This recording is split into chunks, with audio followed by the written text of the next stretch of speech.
Bili ako ng avocado, guys. Pero guys, huwag niyo itapon ang buto. No? Kasi ito po ay gamot. Gamot po to sa katawan. Sa mga sakit-sakit po, baka back pain. Ayun, marami pong dala nitong buto na to. So, wag itapon. Ang gawin niyo po ay tanggalin niyo po siya. Tapos, i-slice niyo po siya. O, i-slice niyo lang po ng pa-square-square. Madami akong avocado. Yan, pa-square-square po. Yan, gawin natin square-square. Yan.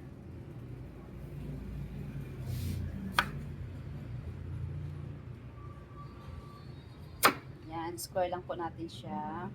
Kasi po talaga napakabisa po nitong avocado buto. Yan, basta slice nyo lang po siya. Tapos, ibabad nyo po siya sa uh, alcohol or sa mga langis. Yun, mabisa po talaga to siya. Kahit saan po kayo magtatanong, ay ito po yung mabisa. Kaya sayang naman kung itapon nyo ang buto, ay may silbi naman po. Yan, ito siya. Yan.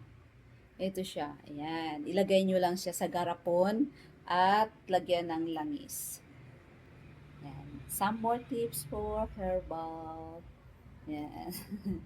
Okay guys, sana po ay nakakatulong po ako sa inyo sa pamagitan ng avocado. Okay. Yung naipon kong avocado guys. Yan, lalagyan ko lang to ng langis para panghaplas. Ayan, mabisa po ito. Ayan, herbal medicine.